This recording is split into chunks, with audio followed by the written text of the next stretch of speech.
O marco legal da micro e mini geração de energia elétrica completou um ano em janeiro de 2023.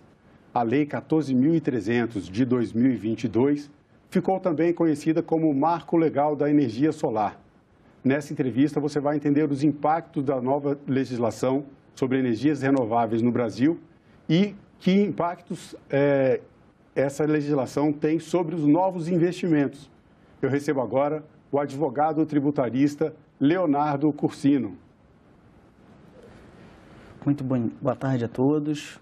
Uma grande honra estar aqui, agradeço pelo convite e espero aí poder contribuir com a temática de grande valia a toda a sociedade. Eu agradeço também a sua presença aqui, Leonardo. Vamos começar explicando, esse marco legal da energia solar ou marco legal da mini e micro geração de energia distribuída. O que se trata exatamente micro e mini geração de energia distribuída? Perfeito. Então, a microgeração, nada mais se trata do que uma diferença, assim como a mini, uma diferenciação entre as potências aí da energia elétrica envolvida. Então, a micro, ela é hoje conceituada dentro do marco legal, da micro e mini geração distribuída, como os valores de energia elétrica, que atingem ali um montante igual ou inferior aos 75 kW. Quando a gente fala da mini geração, são valores superiores ou que venham ali a ser inferiores ali aos 3 megawatts. Tá? Então, certo. Essa é a diferença sempre voltada para potência. E aí, quando se fala em energia distribuída, entra a energia solar como principal estrela dessa nova lei. E essa questão da energia distribuída se trata exatamente do quê? Por que é chamada de energia distribuída? Por que o investidor, aquela pessoa que quer colocar uma energia solar em casa, precisa ter interesse nesse assunto e entender melhor essa questão? Bom, a energia distribuída, diferentemente do padrão, que vem a ser a centralizada, ela nada mais vem a ser do que unidades consumidoras, que estão ali de maneira diversificada, se utilizando, e por meio desse marco legal, estabelecendo ali o acesso à micro e à mini geração, de maneira a poder produzir a energia para si próprio. Então, o consumidor, ele passa a produzir a sua própria energia dentro ali de um sistema que já havia sido estabelecido lá em 2012, e que, consequentemente, a gente vai abordar voltado para a compensação dessa energia elétrica e, igualmente, em relação às potências que estão aí envolvidas. Então, essa resolução de 2012, ela era o que regulava antes esse mercado de energia solar. Era uma resolução da Agência Nacional de Energia Elétrica que incentivava as pessoas a instalarem a energia elétrica em seus lares, com uma série de incentivos fiscais, redução de tarifa e até uma possibilidade de créditos. A pessoa que tem uma energia solar em casa, tem a geração de energia fotovoltaica, que gera o excesso de energia, poderia, inclusive, devolver energia, comercializar, de alguma forma, energia para as distribuidoras de energia elétrica. Eu queria que você explicasse como era essa situação, quando ainda era regida pela Resolução 482 de 2012, e como ficou a partir de agora com o novo marco legal valendo. Perfeito. Bom, na resolução normativa 482 de 2012, é importante a gente até retomar a própria legislação que institui a ANEEL, no caso aí. Por quê? Essa legislação, ela veio a trazer exatamente esses benefícios tarifários, já estipulando em legislação federal o desconto de 50% quando a gente fala da tarifa de uso, de transmissão da energia elétrica e de distribuição da energia elétrica. No momento posterior, dentro dessa ordem cronológica, a gente chega, depois de algumas consultas públicas, audiências públicas, então a instituição da 482, que estabelece no primeiro momento aquele acesso do consumidor à micro e mini geração. Então, como marcos ali, você primeiro tem a potência, que foi devidamente estabelecida para micro e mini, diferentemente agora do marco legal, por exemplo. Lá na 482, nós tínhamos os valores iguais, ou inferiores aos 100 kW, e isso para microgeração. E quando a gente fala da mini geração, seriam os valores superiores aos 100 kW, atingindo até 1 MW. Tá? E aí, o grande detalhe dessa resolução é que ela traz também o sistema de compensação de energia elétrica. E o que é esse sistema de compensação? Bom, o consumidor instala na sua residência, né, a energia solar respectivamente, e ao longo do dia, certamente, né, dependendo do seu local de residência, ele vai ter um excesso. Esse excesso da energia elétrica é o que ele vai poder, né, oportunamente, o que são chamados aí os créditos energéticos, injetar no sistema de distribuição. E aí vem uma diferenciação interessante dentro do que foi comentado. Não se trata de uma comercialização, é um empréstimo gratuito. E isso tem toda a diferença quando a gente fala dentro de uma margem tributária, né? E por quê? Porque quando nós falamos em empréstimo gratuito, o consumidor ele não está comercializando. E daí, inclusive, uns impactos que nós temos, né, no imposto voltado aí, né, para a circulação de mercadorias, de transporte intermunicipal e interestadual, que é o ICMS. Né? Por quê? A margem dele, ou seja, a hipótese de incidência material ali do tributo, ela não admite que, respectivamente, você tivesse essa incidência. E aí, a partir desse marco, então, da Resolução 482, a gente avança para 687 de 2015, que traz uma diferenciação muito interessante. Por quê? Ela traz novos nichos de consumidores. É outra resolução. É a outra resolução já lá em 2015, anterior, no momento posterior, anterior ao marco legal, que agora veio em 2022. E por que é interessante? Você traz um nicho de novos consumidores. Que novos consumidores? Nós temos, então, aí as pessoas jurídicas, por exemplo, né, e pessoas físicas que tenham, o cara tem uma residência no campo e uma residência urbana, ali na cidade. A partir desse momento, se ele tem ali o mesmo CPF ou o mesmo CNPJ vinculado, matriz, filiais, clubes esportivos se utilizam muito disso, você tem a possibilidade de realizar o que se chama de autoconsumo remoto. Ou seja, se você tem uma unidade na qual você está com excesso, e esse excesso, e aí é importante, né, o prazo de validade lá na 482 era para você se utilizar ao longo de 36 meses. Com a 687, você aumenta isso para 60 meses. E dentro, então, desse excesso, se você não se utiliza naquela unidade, você pode migrar para aquela outra unidade, mas aí, que é da mesma titularidade. O mesmo CPF. Exatamente, o mesmo CPF ou a mesma pessoa jurídica. Dentro da mesma concessionária ou permissionária. É um ponto muito importante para a gente ressaltar. Você falou um ponto bastante importante agora, toda essa explicação sua. Porque quem vai investir na energia solar, quem está investido em outras fontes de energia renováveis, quer economizar. Né? Existe uma preocupação ambiental por parte de muitas pessoas, são fontes mais sustentáveis de energia, mas a economia é o ponto central. Então, quem gera mais energia e distribui esse excesso para as distribuidoras de energia, ele vai ter um crédito. Perfeito. Ele tem prazo para poder utilizar esse crédito? Tem prazo. Pela Resolução 482 de 2012, o prazo era de 36 meses. Com a 687 de 2015, nós passamos a ter um prazo de 60 meses. Inclusive, esse prazo ele foi agora, respectivamente, mantido, né, pelo marco legal de micro e mini geração de energia distribuída. Tá? Então, compilando aqui esses regulamentos, nós não temos a diferenciação. Um outro ponto muito interessante dentro do que você falou, até em prol dessa economia e de atendimento a essas unidades consumidoras, nós temos também a perspectiva da energia compartilhada.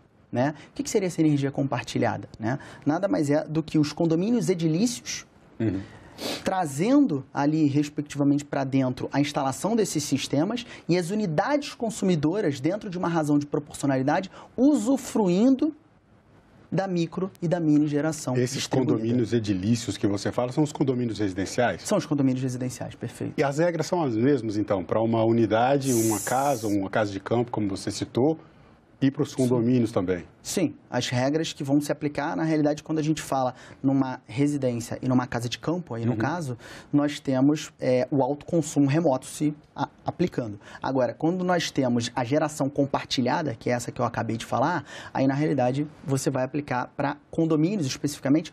Por quê? Porque são diversas unidades, é uma única unidade consumidora ali que vai compartilhar, né, aquela geração distribuída de micro e mini para todos os demais que estão ali abaixo. E, por fim, um outro ponto importante são as fazendas fotovoltaicas, assim chamadas popularmente, né, que são unidades consumidoras instaladas numa mesma propriedade, só que essas unidades consumidoras, elas se distinguem da área comum. E aí a vantagem entre elas são exatamente os créditos energéticos que podem ser usufruídos naquela propriedade.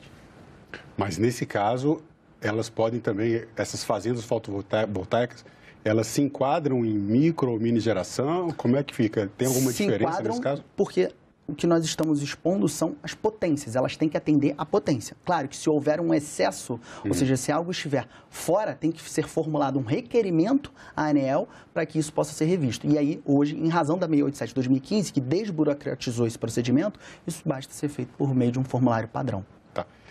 A nova lei, ela deu um prazo, né, desde que foi promulgada, e deu um prazo para os investidores, para quem quiser investir em energia solar, que fizessem as suas, né, protocolassem seus pedidos de instalação de energia fotovoltaica até, foi um prazo de 12 meses, salvo engano, para continuar recebendo os benefícios da resolução de 2012, que eram mais generosos, vamos dizer assim, do que são hoje, agora, depois do advento da lei.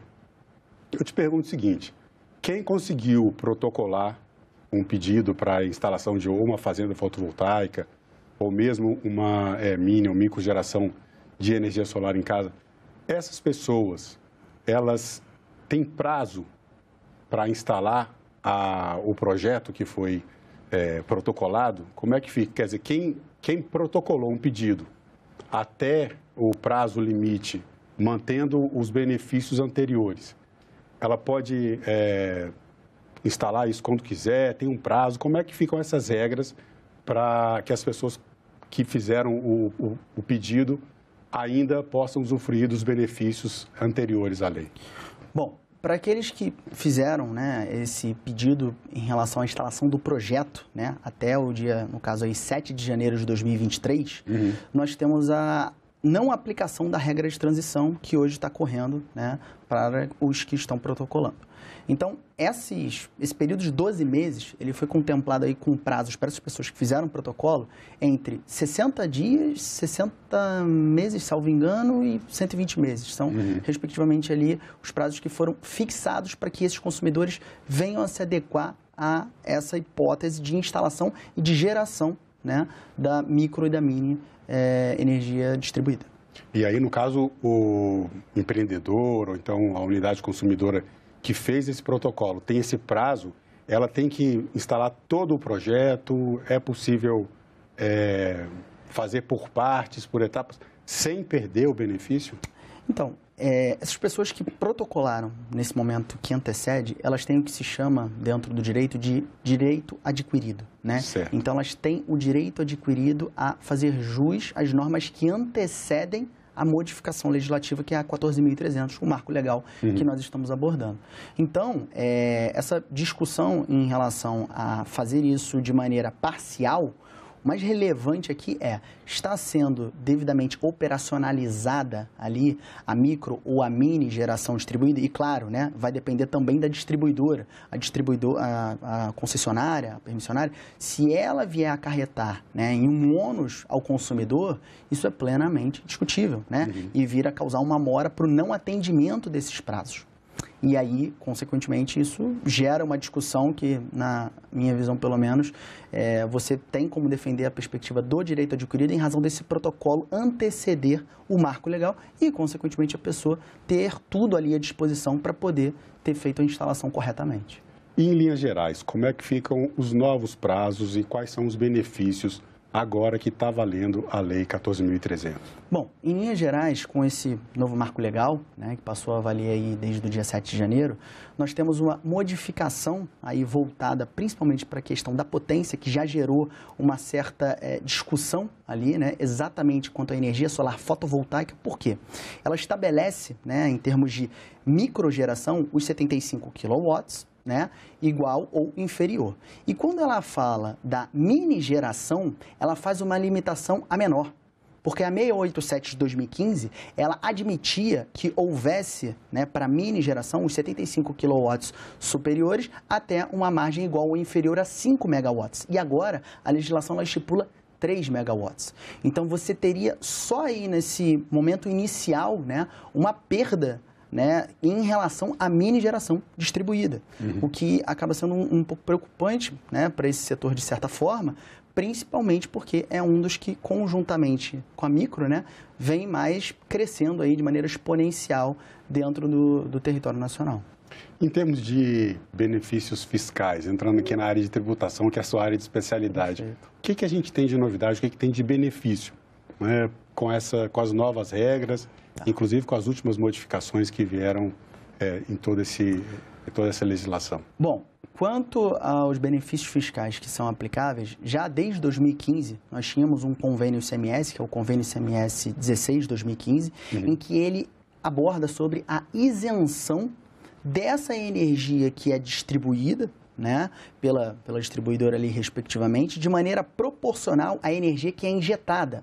Ou seja, aquela energia que está sendo compensada, digamos dessa maneira ali, ela seria isenta do ICMS. Só que existe uma contrapartida a ser observada nesse caso, que é a desoneração das contribuições ao Programa de Integração Social e ao PASEP, que é o fundo ali, né, de composição do servidor público. E, igualmente, da contribuição para financiamento da Seguridade Social, que é a COFINS. Né?